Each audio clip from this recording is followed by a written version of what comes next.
Okay, Susan and Tammy,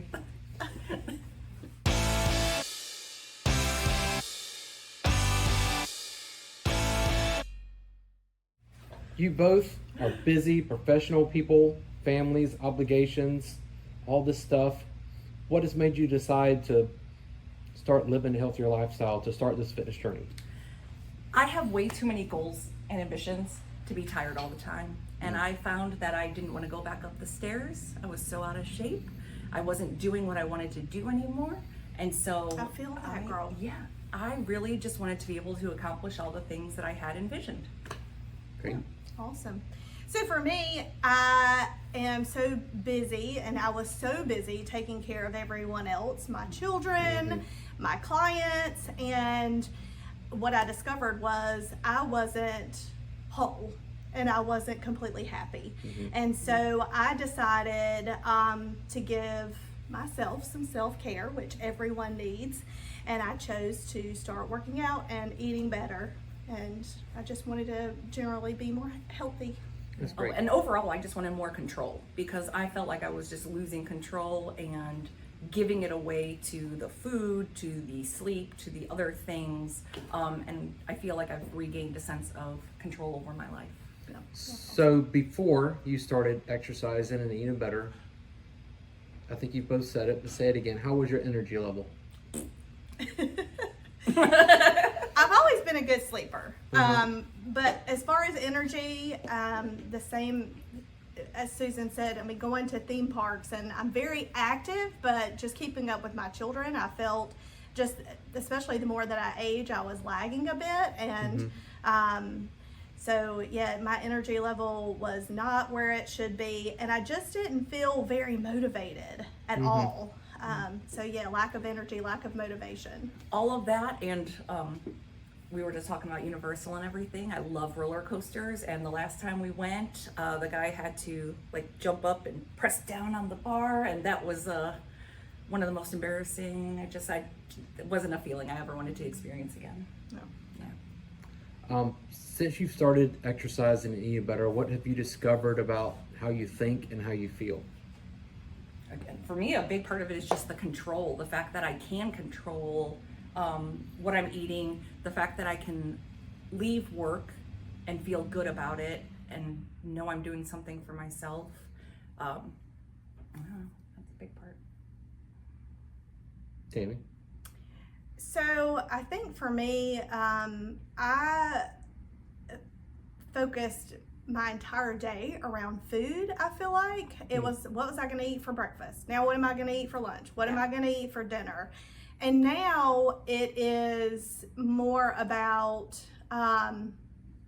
just choosing the healthier foods. And I thought that if I ate like all this like bad food that was like, it tasted good, but I thought that I would have to end that, like that I could never eat the things that I enjoyed eating. And I have found that I am choosing things that I enjoy eating, and I'm not scared of fat anymore. I'm not scared of eating too much. It's just making better food choices and knowing that I can have pizza and I can have a cheeseburger, and I don't have to eat bad every single meal. And I don't have to think of food as such a big, huge part of my life. It's choosing things that make me feel better.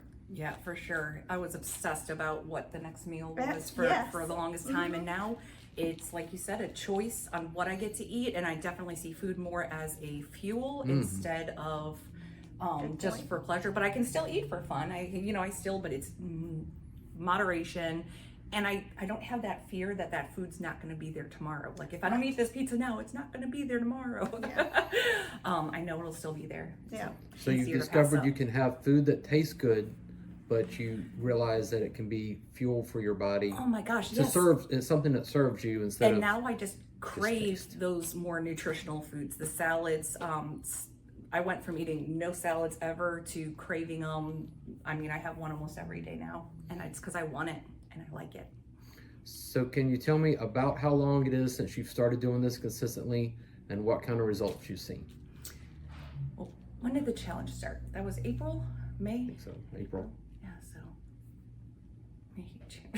about 3 months and about 32 pounds down. Wow. Congratulations. Thanks. So I started mid-January, and I've lost about 5 pounds a month, and that's been great for me because I've been an all or nothing girl, and I would do the fad diets that would cause me to drop weight really, really fast. But as soon as I started back to my old eating habits, I would put all the weight back on, and I am enjoying the consistency of the weight loss and the slow weight loss. I'm just being patient with it, and I have lost a total of 25 pounds since January. Congratulations. Thank you. Do you feel like you have reached a level of understanding that this makes sense and I can do this, I can live some type of healthy lifestyle like this for the rest of my life, and I don't want to go back? 100%. 100% as well. I mean, I've definitely done the whole up and down and all the different fad diets, like you said. But this one, I never put that kind of pressure on myself of everything has to be perfect. Yes. And I think that's what really made a big difference is finding the foods that you do like and just starting there and small changes that lead to big results. I agree with you.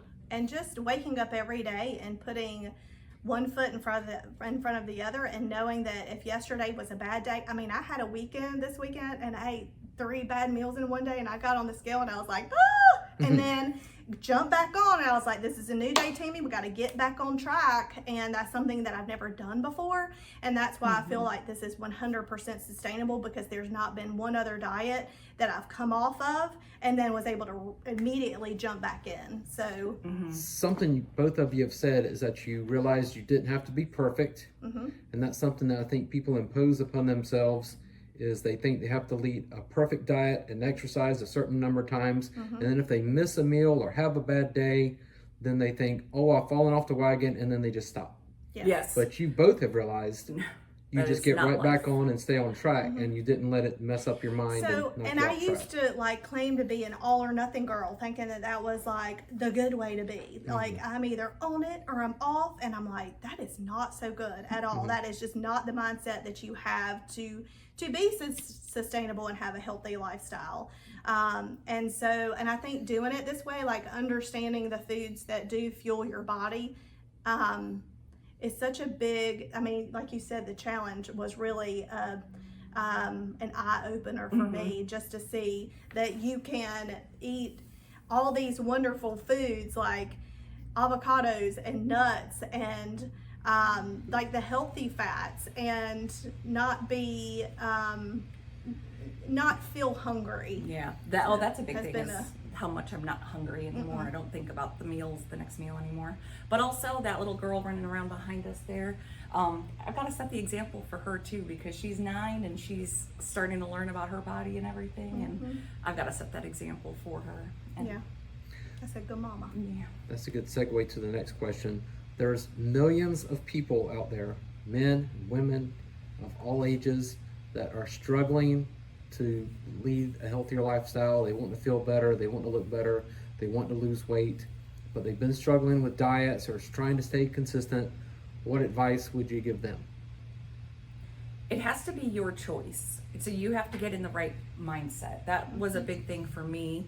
I found that doing it a little more by myself worked better. Some people need an accountability partner, so I think just understanding yourself and what you need is really important. But if you really want to do it, it's not easy. You do have to overcome the mental challenges, and you have to habits. commit to it. I mean, Have a focus around it, like you said. Yeah, definitely a commitment. yeah, and know that it's not going to be smooth and easy. And again, you just get back on the horse and keep going. I think there's 4 factors that I look at. It is food, and understanding that eating, processed food does not fuel your body. So make sure you do make good food choices and knowing what those are. And also moving your body, like whether that be, taking a walk every single day. And I've also learned that building muscle, especially at my age, and I'm in my 40s, I'm not sure how old you are, but 25. But I have learned that building muscle is probably more important. I mean, they're both important, but it's more important than getting your cardio in. And so that, the sleep, and also just like, you know, your mental well-being, making sure that you're focusing on yourself daily and giving yourself some, you know, some self-care and self-love. So I think that I look at it as like just a whole body sort of thing for yourself, and it's a gift to yourself. So if you're sitting on the fence, I mean, for me, I think it was tough to get going, and even Wayne will attest to this. I said, I kept telling him, don't give up on me. Do not give up on me. And he never gave up on me, and for that I appreciate it, because 6 months later, here we are, and I'm making some really good friends, and we're having some fun in here, and we're very serious when we're here all the So time. both of you have said that it takes a commitment. It's not easy, but you realize that it's going to be worth it. Oh, so worth So it. on the other side of change, because people don't like change, but if No. you realize it's a good change, and on the other side of it, I'm going to feel better and look better, and I'll be proud of myself. That's If I right. don't make that change, I'm going to continue to feel the negative, bad, stinky way that I felt. Yeah. Yep. A lot of regret after every meal, after everything before, and now. So you constantly have to think about the other side of the decision. Yeah. Like, I'm going to do this because I know it's the right thing. I know I'm going to feel better. Yeah. Mm-hmm. But you have to be consistent, and you also have to be like uber patient. Yeah. Like uber that's a patient. big one. Yeah, I mean, it is. I 'cause remember the first week, I was like, what? Come on. it took me 3 weeks to start losing weight. And I Yeah. kept saying, Wayne, I'm doing all the things. So it does take a minute. But it took 40 years to get all of That's this. true. It's going to take a couple minutes to get it back off again. Absolutely. Thank you, girls, for the advice you're giving all these people. Thank you, Proud of you. Wayne.